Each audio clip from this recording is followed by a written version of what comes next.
Hi, everybody. Welcome to another EduLaunch show. Try saying that 10 times fast. We're so happy to have you here. We have the amazing Lauren Bresner here, ready to share her newest children's book with you. And I'm really, really excited about this one. Super excited to talk to Lauren about what she has here. And so, Lauren, why don't you just give us a little bit for anybody who may be out there that's not quite familiar with your work. Tell us a little bit about who you are. Yeah, so thank you so much for having me tonight. I'm so excited to be here. My name is Lauren Bresner. I'm the proud author of And So Can She.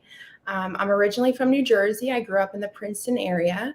After graduating high school, I went to Boston University. I was in the School of Education there, and I graduated with a degree in elementary and special education. I'm currently in my 9th year of teaching. I work as a second grade special education teacher at Meadowbrook School, which is located in East Longmeadow, Massachusetts. And I'm also a mom. I have a 2-year-old daughter named Lucy, who the book is written for. And I'm soon to be a mom of 3, actually. I'm expecting boy-girl twins at the end of May. So. Oh my gosh, I didn't know that. Well, congratulations. Thank you. So you're just getting it done in like one package. That's it, the grand finale, yeah. Yeah, that is amazing. Congratulations. I'm so happy for you. Thank you. So I love so much about this book. And I always love when authors write for their own kids, because sometimes I feel like authors find, especially in our EduMatch authors, it seems like they find almost a hole in the market. Like I have this child whom I love very much because they're my own, and I want them to be able to read this type of content, and we can't find it anywhere. So is that kind of what inspired you to write And So Can She? Was it just kind of Lucy in general, or tell us a little bit about that? Yeah, so it actually all started one night. It was the beginning of COVID. During quarantine, I couldn't sleep. I had so many thoughts running through my head. I feel like probably most people did during that time. But one of the things I'm always thinking about, as a mother and a parent is, like you said, my daughter, Lucy. So while I was unable to sleep, I went into the notes section of my iPhone and I just started writing a poem for her. And that poem eventually turned into a manuscript, which in turn evolved into And So Can She, which, yes, primarily I wrote for Lucy, but now I've kind of written it for all the young girls out there. And I just feel like as a mom to a young girl, soon to be 2 girls, actually, in a world where women are viewed as less than men, I truly feel like I have an extra responsibility to raise my daughters, to know that the world belongs just as much to them as it does to boys. And by writing And So Can She, I really wanted to kind of continuously reinforce the idea that, girls are allowed and entitled to create a space, for themselves wherever they choose and whatever their interests or passions may be, and for that to be 100% okay. Yeah. And the book addresses a lot of careers, and it shows girls in careers that we primarily see men in. And the idea for that came from the fact that my husband is a college football coach at the local university here, Western New England University. And him and my daughter, Lucy, have a really close bond. She really looks up to him. And she's very active. She's taken an interest in sports relating activities. So, anything like playing catch, throwing balls, kicking balls all around the house. During football season, I take her to practice. She runs up and down the field. She imitates the drills, that the players are doing. And I kept thinking to myself, what if one day she comes to us, she says, I want to be a coach just like Dad. Coaching is a profession that is primarily male dominated. And it doesn't even have to be coaching. It could be something like a firefighter, professional athlete, even the president of the United States. These are all careers that the book addresses. These are all jobs that we see men in almost always. So again, by writing this book, my hope was to really teach Lucy, but really all girls, that women are capable of absolutely anything, and that their gender especially should never really restrict what their interests are, their passions are, and whatever choices that they want to make. Yeah, absolutely. And it's such a societal thing, right? I think people do it unintentionally. I just had a really interesting run-in. I was in a hotel. I was checking into a hotel. I'm with my daughter, who's 18, and we couldn't figure out why this happened anyway, because she's very feminine. But she was down. She was looking at her phone, and she had a green shirt on. And the guy checking us into the hotel said, "And your son too." That was his first Oh, mistake. Second mistake is he said, "I noticed you were from Wisconsin, and I was going to ask your child about the Packers." But mhm. because she was a girl, he didn't follow through with that question. And now, would my daughter have known anything about the Packers? No. However, it was his assumption that she didn't as well. And I thought, wow, that was really kind of rude on so many levels.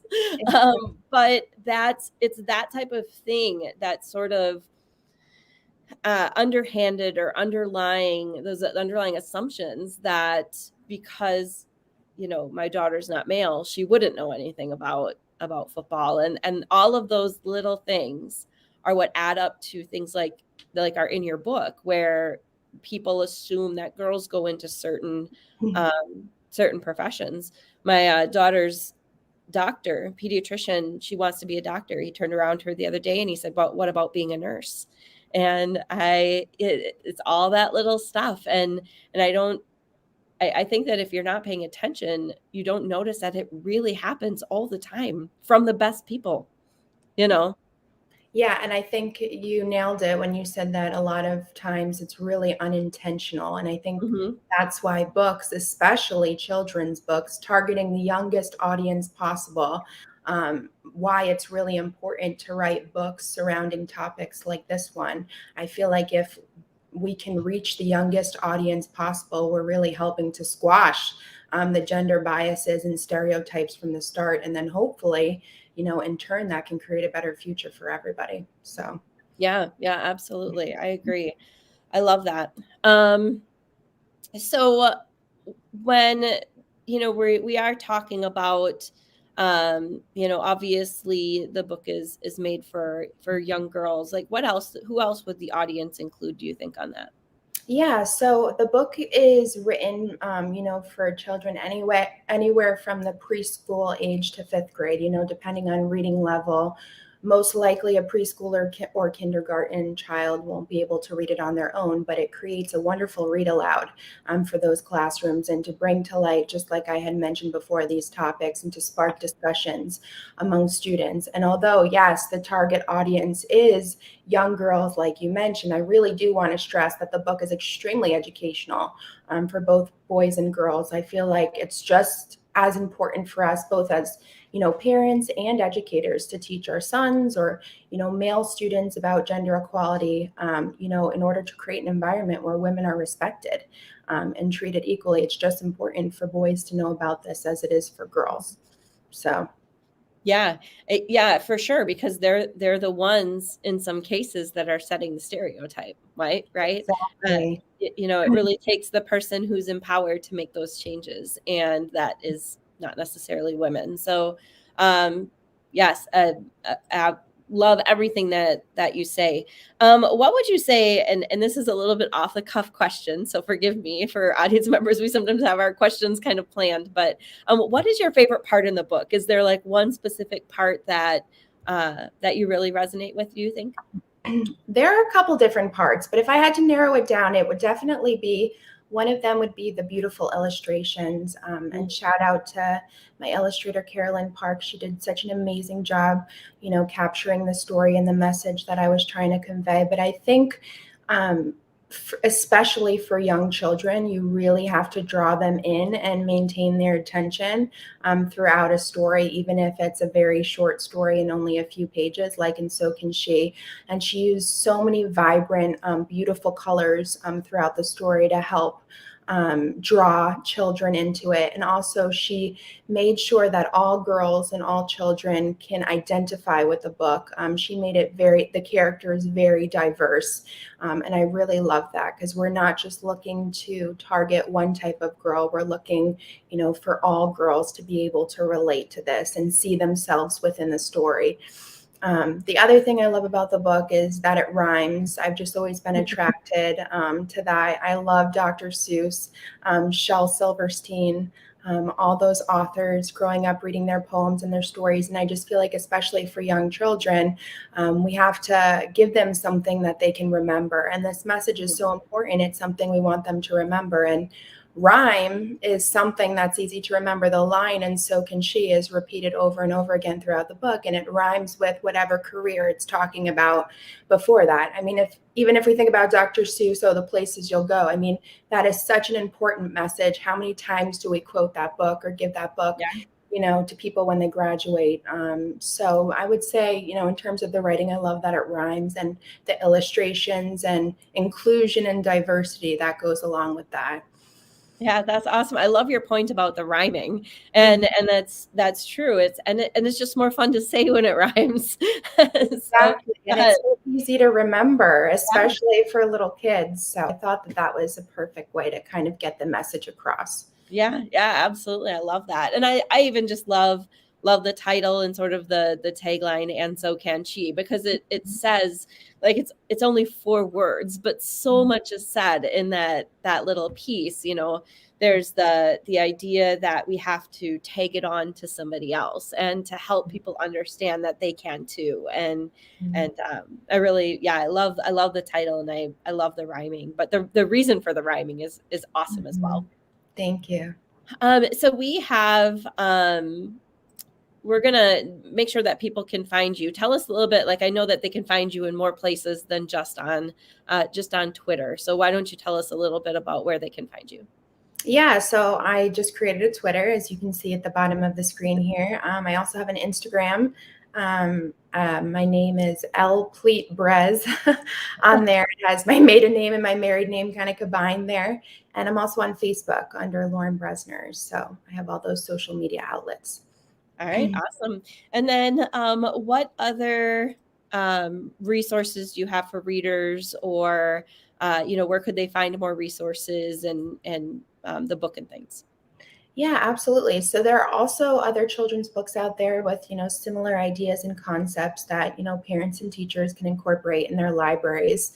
One of them is called Think Big, Little One, by Vashti Harrison, and that also addresses kind of careers. And it shows women in history that have done jobs that, again, we primarily see men in. And I also think it's really important for districts and schools to really bring this topic to light, especially in their professional development opportunities.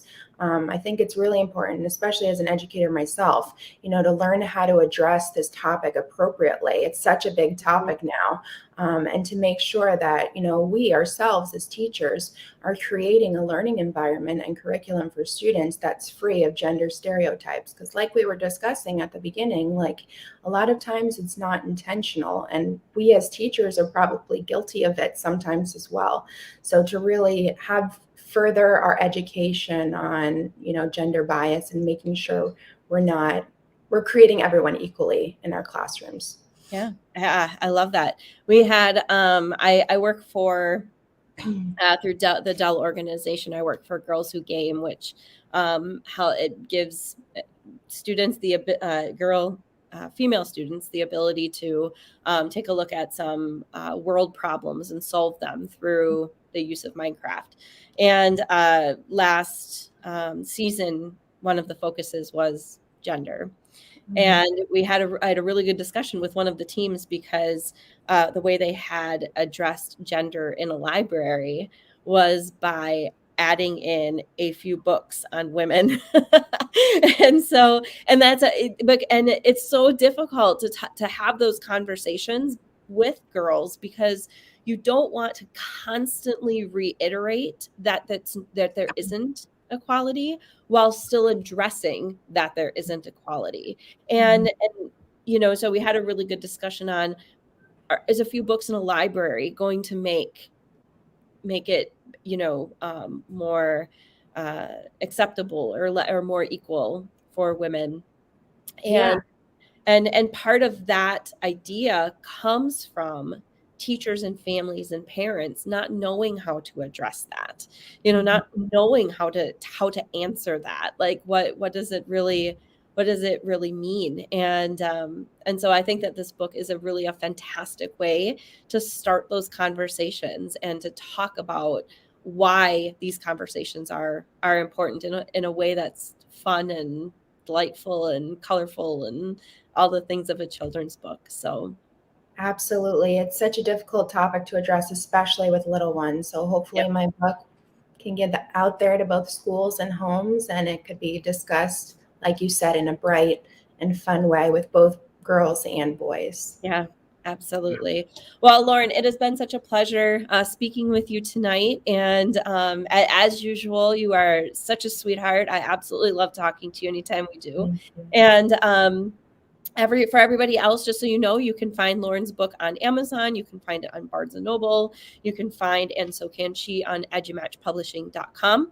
If you are interested in bulk orders, you can order a bulk of her books and we give discounts at 10 plus books only. So you only have to order 10 books in order to get a discount. And that I really encourage you to look up Lauren's book and to read the back of it and to take a look at the absolutely beautiful illustrations that her illustrator has provided.